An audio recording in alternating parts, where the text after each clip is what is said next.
बहुत शुक्रिया गाइस, आपने वीडियो ओपन किया। इस वक्त जो टॉपिक हमारा अंदर डिस्कशन है वो है स्केलर्स एंड वेक्टर्स, राइट। जैसे आप बहुत अच्छी तरह से जानते हैं कि हमारी कोशिश होगी कि इस टॉपिक को जितना मुख्तसर वे में समेटा जाए कि उसमें बेसिक इन्फॉर्मेशन भी आपको डिलीवर हो जाए और आप एक एग्जांपल भी देख लें कि किस तरह इस क्वेश्चन को हैंडल किया जाता है और इस टॉपिक में से क्वेश्चंस आते हैं, राइट। ओके, बगैर किसी डिले के सबसे पहले मैं आपको बताऊं स्केलर्स और वेक्टर्स के बारे में। बहुत ज़्यादा डिटेल में जाने की ज़रूरत नहीं है, सिर्फ इतना समझ लीजिए कि फ़िज़िकल क्वान्टिटीज़ को एक्सप्रेस करने का एक तरीक़ाकार है। मुख्तलिफ़ क्वान्टिटीज़ की अलग अलग रिक्वायरमेंट्स होती हैं, लेकिन यहाँ पर जो चीज़ आपको स्केलर वेक्टर के बारे में जाननी है वो ज़्यादा दूर नहीं, आपके सिलेबस के अंदर मौजूद है, राइट। ये मैंने इस वक्त 0625 का सिलेबस खोला हुआ है, ठीक है। इसमें से जो बुनियादी चीज़ें, जो बहुत ज़रूरी चीज़ें हैं, वो सबसे पहले नोट डाउन कर लीजिए।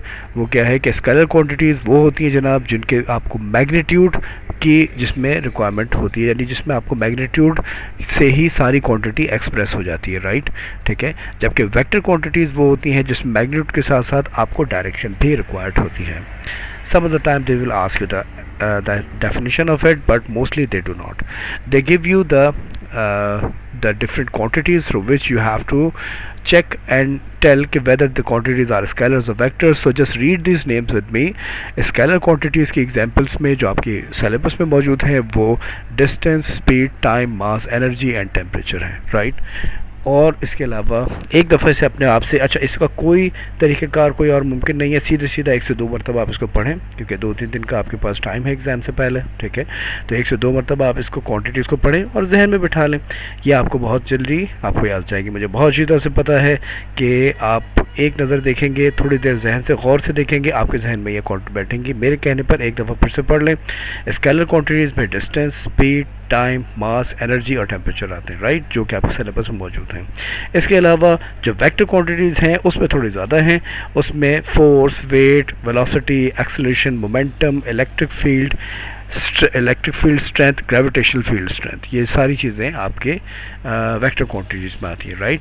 ओके, तो 1-2 दफ़ा पढ़कर इनको जहन में बिठाइए कि these are the quantities which are vector quantities, these are the quantities which are scalar quantities. आओ, I have selected a question for you people, ठीक है, so that you can actually solve a question with me, ठीक है, and you will see how to handle this type of question which are vector diagram needs to be made and a resultant has to be found out, right।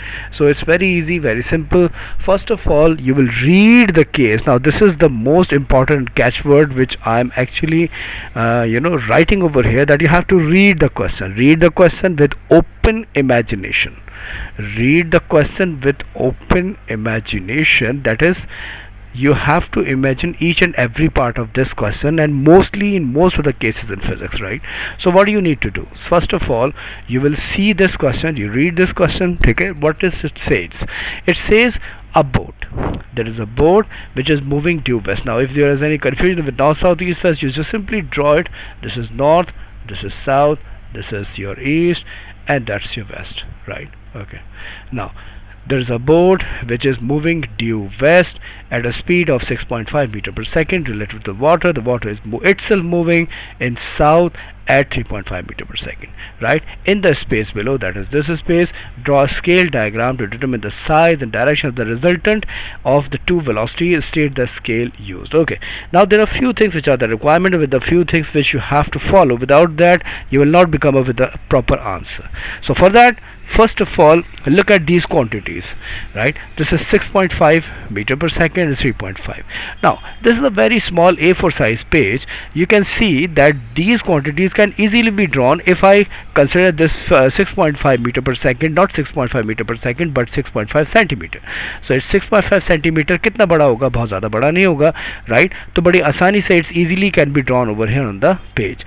Similarly 3.5 के साथ भी यही case है कि अगर इसको 3.5 सेंटीमीटर लूँगा तो ये बड़ी आसानी से पेज पर ड्रॉ हो जाएगा। लेकिन अगर आप ऐसे कुछ क्वेश्चंस को देखेंगे कि जिसमें क्वांटिटीज़ जो आपको ड्रॉ करनी है वो कुछ अलग तरह से दी है। फॉर एग्जांपल कहा जाता है कि अभी 4000 न्यूटन की एक फोर्स है, ठीक है, और उसको आपको ड्रॉ करना है। तो फिर 4000 न्यूटन के लिए अगर आप 1 न्यूटन को 1 सेंटीमीटर ले लेते हैं तो 4000 सेंटीमीटर का तो पेज नहीं है आपका, तो कैसे ड्रॉ करेंगे आप इसे, ठीक है।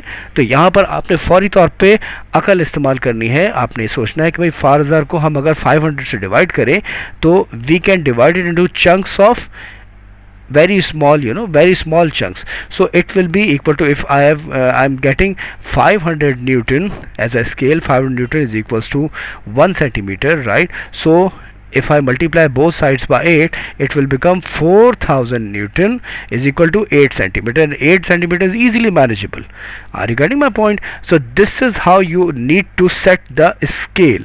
You need to set the scale. This is the requirement, right? This is the first requirement in the question.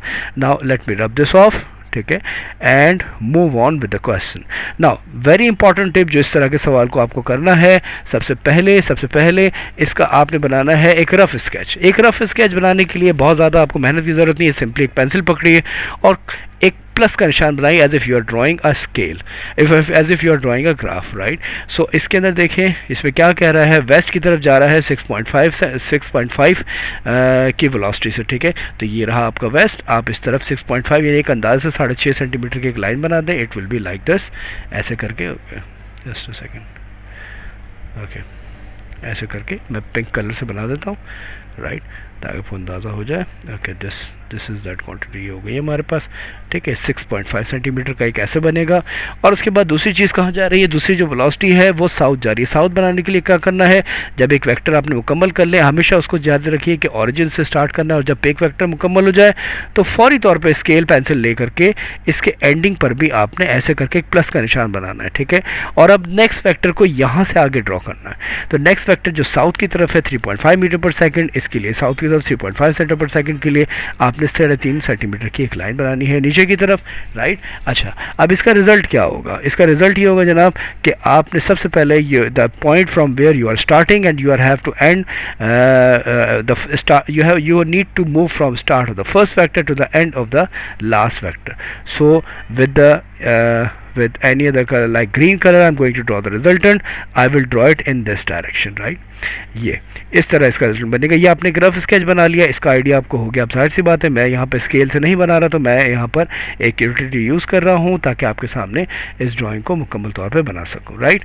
Okay, तो अब इस डायग्राम के अंदर सबसे पहले हमने यहाँ पर क्या लिखना है, स्केल लिखना है. स्केल आपको मैं बता चुका हूँ कि इट वॉज 6.5 सेंटीमीटर. और 6.5 सेंटीमीटर को हम सिंपली कह सकते हैं, अगर शुरू में स्केलिंग से स्टार्ट करें तो we can say that 1 metre per second, 1 meter per second is equal to 1 centimeter. It means 6.5 meters per second is equal to 6.5 centimeter, and 3.5 meters per second is equal to 3.5 centimetre, right. ये आपने basic idea आपने लिख दिया. This is your scale, ये आपका scale है. चाहे तो उसका हेडिंग भी दे दें कि ये स्केल है आपका, ठीक है. अच्छा, अब आपने ओरिजिन से स्टार्ट करना है. आपको मालूम है ग्राफ में मैथमेटिक्स के सारे स्टूडेंट, आपको मालूम है कि ग्राफ का जो प्लस पॉइंट का ये है, जहाँ पे प्लस बन रहा है वहाँ पर यही आपका ओरिजिन है, ठीक है. तो पहला वेक्टर जो उसने कहा है वो वेस्ट की तरफ है. क्योंकि आप इसका रफ स्केच बना चुके हैं तो आपको थोड़ा सा आइडिया वैसे ही हो चुका होगा कि आपने क्या बनाना है. आपने बिस्मिल्लाह बोल के अपना पहला वेक्टर यहाँ से ड्रॉ करना है. This is the first vector which you have to draw. This is your first vector which you have to draw, ठीक है. and for this vector इसकी जो लेंथ होनी चाहिए it must be 6.5 सेंटीमीटर, ठीक है. ये आपने लिखा, यहाँ से यहाँ तक आपकी 6.5 सेंटीमीटर की लाइन बन गई. इसके बाद फौरी तौर पे मैं जैसे आपको फर्स्टली बताया, you have to make a plus sign over here so that you can continue the next vector. For the next vector you will simply add up this vector. like second vector red colour से बना लेते हैं. तो इसके लिए 3.5 centimetre है, इसको 3.5 centimetre से डाउन ले जाएंगे आप, ठीक है, क्योंकि वही वो कह रहा है, ठीक है. ओके, क्या कि मैं तो यहाँ पर यूटिलिटी यूज़ कर रहा हूँ तो ऑब्वियसली मैं उसी के मुताबिक काम करूँगा, ठीक है. तो ये मेरे पास दूसरा वेक्टर आ गया. अब मुझे क्या करना है, मुझे ये करना है फाइनल वेक्टर. जैसे मैंने आपको बताया ग्रीन कलर से मैंने इसका फाइनल वेक्टर बनाया था. आपने ओरिजिन से एंड तक के लिए एक वेक्टर, एक लाइन ड्रॉ करनी है. आपके पास ये रिजल्टेंट वेक्टर आ गया है. This is your resultant vector. इसको मेजर कैसे करना है, सिंपली आप अपना स्केल उठाएं. यहाँ पर आप अपना स्केल रखेंगे. मैं ब्लैक पेन से स्केल जैसे बना देता हूँ यहाँ पर, ठीक है. यहाँ पर आप इसको स्केल रखेंगे, ठीक है. और स्केल रख करके आप अपना स्केल रख करके आप इसको मेजर करेंगे ऐसे करके. यूँ ये आपने स्केल रखा, ठीक है। और स्केल्स के यहाँ से आपने ये 0 है और यहाँ से आपने इसके मेजरमेंट लेनी है कि कितना हो गया। फॉर एग्जांपल मैंने कोई रफ़ आइडिया इसका लेना है कि इसका कोई भी आप ले लें, मिसाल के तौर पे मैं एक रफ़ आइडिया कहता हूँ कि इट्स 7.5 सेंटीमीटर फॉर एग्जांपल। मैं सिर्फ एग्जांपल दे रहा हूँ, आप खुद करेंगे तो आपको नज़र आ जाएगा कि कितनी क्वांटिटी है। अब ये 7.5 सेंटीमीटर में आंसर लिखेंगे तो it will be a wrong answer. Why? Because you have set a scale. तो इसको रिवर्स भी करना है, यानी 1 centimetre is equal to 1 metre per second, तो 7.5 सेंटीमीटर को 7.5 मीटर पर सेकंड, तो आप 7.5 मीटर्स पर सेकंड कहेंगे। That is your answer, that is the required question. Now one more thing कभी कभी इसमें आती है, वो ये कि आपको डायरेक्शन भी पूछता है। तो मैं आपको जैसे कि हमेशा ही बताता हूँ कि physics paper is more like a maths paper, right? You have to have all the geometry and stationery with you people, right? So जब आप जाएं तो आपको इस चीज़ का ख्याल रखना है कि आपके पास ये सारी चीज़ें मौजूद हों। आपको सिंपली अपना डी यहाँ पर प्लेस करना होगा। मैं ये फालतू चीज़ें मिटा दूँ और दोबारा से यहाँ पर बताऊँ कि आपको अपना डी से एंगल मेजर करना होगा with respect to positive X axis. आप यहाँ पर देख चुके हैं कि दिस इज़ 180 डिग्री, ये तो ऑब्वियस है। आप अपना डी यहाँ पर रखेंगे, you will place your D over here, ठीक है। और यहाँ से 0 से मेजर करेंगे, you will measure this angle, ठीक है। यहाँ तक मेजर को फॉर एग्जांपल कि इट्स 30 डिग्रीज, ठीक है। तो आपको पता है यहाँ से यहाँ तक ये जो क्वांटिटी है ये कितना हो चुका है, इट्स 180। तो this angle will be 180 plus 30 degree जो कि बनेगा 210 डिग्री, ठीक है। और एंड में ये लिखना ना भूलिएगा with respect to positive X axis. ये आप पूरी डेफिनेशन दे रहे हैं इसकी। उम्मीद है ये सवाल आपका हल हो गया। इसी तरह के और क्वेश्चन तलाश करना अपने तौर पर ट्राई करें। अगर आपको कोई मुश्किल पेश आए तो मुझे व्हाट्सएप करें, मुझे बताइए, मैं आपको हेल्प आउट करूँगा इस तरह के क्वेश्चंस के अंदर, ठीक है। इसको प्रैक्टिस में लाइए। Thank you very much.